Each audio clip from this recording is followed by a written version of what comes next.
Okay, welcome to Mrs. Ramsey's super quick and easy Latin lesson.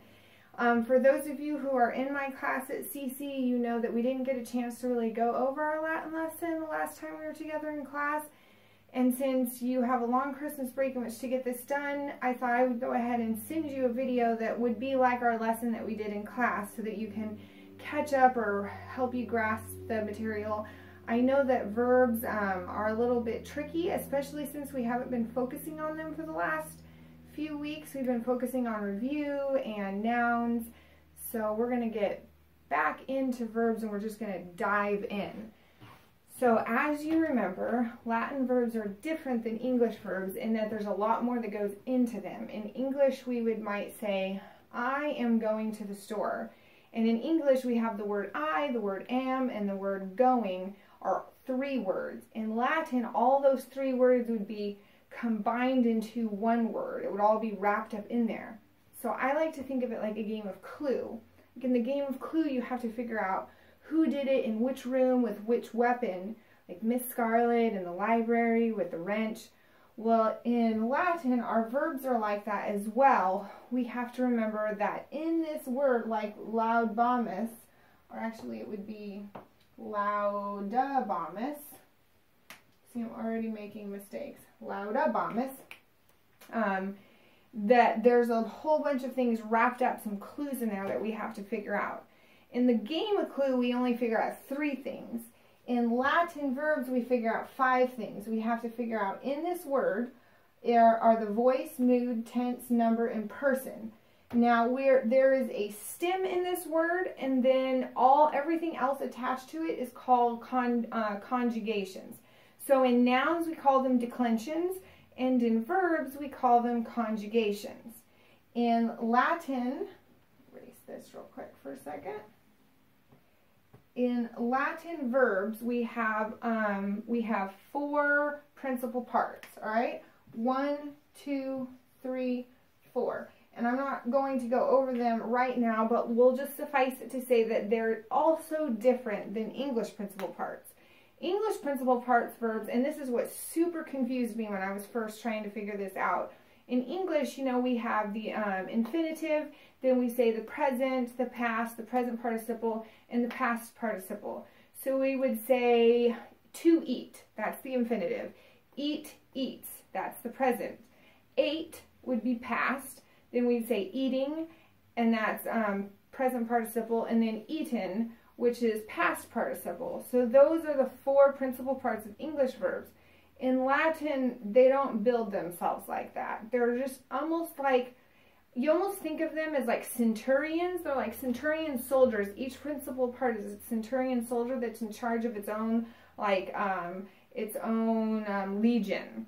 So each of the 4 principal parts is a centurion that's in charge of its own legion. And the way we remember that and think about it is that each of those principal parts is how we form and figure out all of the verbs that are attached to that principal part. So again, if you can just think of them that they're just a different way of categorizing and organizing words. I did not understand that for a while, and so my trivium table did not make sense to me until I understood that key part. So of these, so there are 4 principal parts. 2 of them are going to be formed on the present stem, and 2 of them are going to be formed on the future stem. Now in English we have past and present tense. In Latin they call their, not future tense,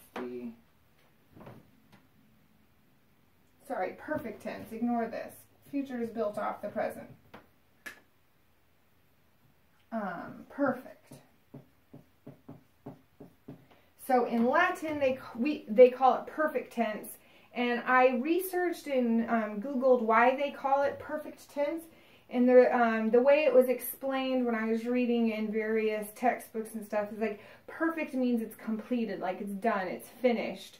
Like we can say like it's been done, therefore it is perfect. So present, underneath present we have future and imperfect and various tenses, but perfect is kind of how we think of the English past tense. Latin has a lot more nuances and subtleties that go into their verbs, which is why they have a lot more tenses than we do. So you just have to learn the new names for Latin verbs and then feel super bummed that we don't have such cool tenses in the English language, so we can't say things in the variety of ways that you could have if you lived in ancient Rome. It's a real bummer. All right, so we're going to erase this. So we are going to just focus on the present stem. All right, and in the present stem, we're going to try to figure out what's in here. And to figure out the present stem, we take the infinitive in the four principal verb parts and drop the ending. If we drop the ending, we would give ourselves loud. So this is the stem, and it means praise. So I praise, you praise, he, she, it praises, we are praising, we were praising, we will be praising, we wish we were praising. All of those things are going to go now in the ending, called a conjugation, which sounds kind of like congregation. So I like to think of it as the church or meeting place where we figure out all of who's there and why they're there and where they're going. So we have the stem, which is found by dropping the ending on the infinitive in the verb principal parts and then adding on all of our conjugations. Now the easiest one to remember for me is person, which I had written up here at the beginning. So the person, it's called the personal sign, and it's always found at the end. And you guys know the personal sign because it's also the present tense ending. O-S-T, mustus end, O-S-T, mustus end. So in Latin, the present tense doesn't have any specific sign, so it just it borrows and shares with the personal sign. So if you don't see anything here, like if all this is missing and it was laudus, then this would be both the personal sign and the present tense wrapped up into that one. But today we're learning about which one is first? Imperfect tense. Oh yeah. So we are only doing the indicative mood and the active voice right now. So those are freebies for us. So we already know the Miss Scarlet and the library stuff. We already know that mood is going to be indicative, and the voice is going to be active. So that's pretty easy to remember. All right, I'm back. Just had to get William taken care of. All right, so of these 5 things we have to figure out, we're only studying active right now, and we're only studying indicative right now, so both of those are given to us. And we know that the personal sign is the last sign, which means we need to figure out our tense. Now there is a code in Latin tenses. And if you figure out the code, then you can just apply the code. And the good news is that you already memorized the code. The code for the imperfect tense is bum, bas, bat, bum, spatus, bunt, bum, bas, bat, bum, spatus, bunt. First conjugation, imperfect tense. So our tense is going to be imperfect. And what do you think imperfect means? Do you see the word perfect in there?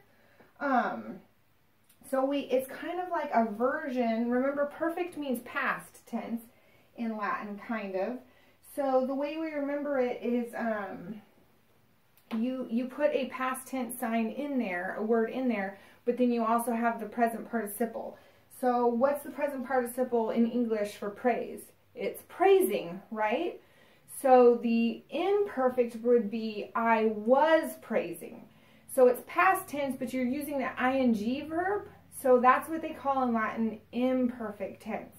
So this would now be, if we put bum here, we now would say, I was praising, except that we have an S here. And so this S,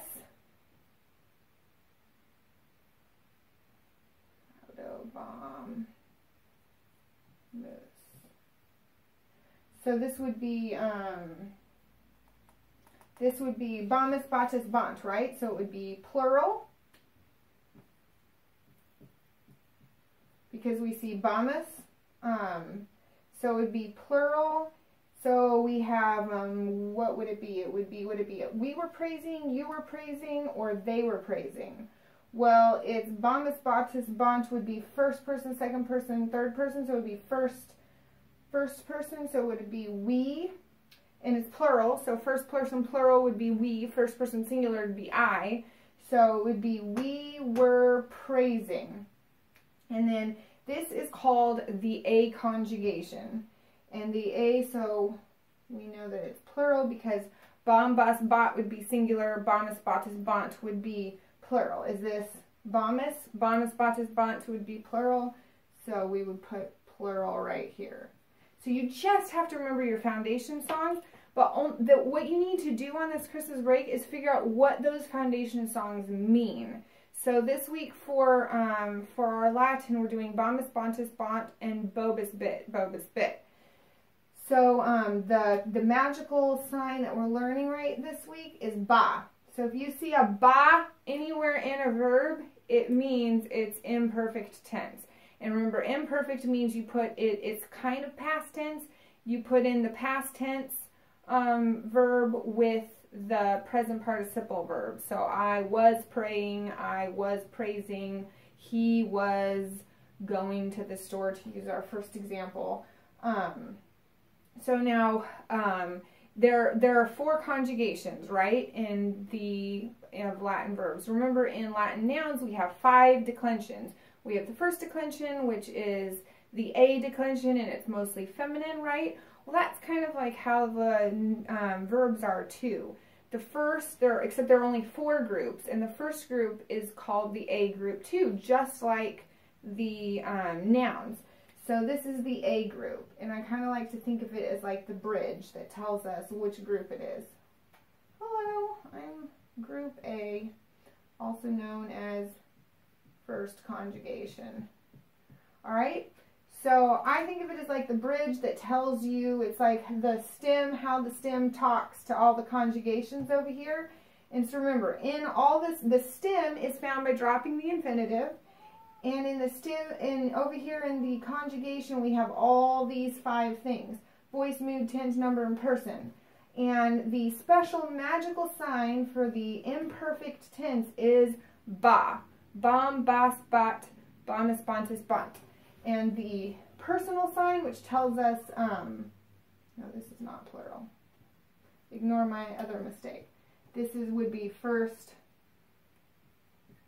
second, third person. All right, and that would go at the end right here. All right, so hopefully that helps. That is imperfect tense. Now let's start over with a different word and see if we can take what we learned and figure it out with the next tense. I bet you guys can do it. All right. So the next word we're going to do is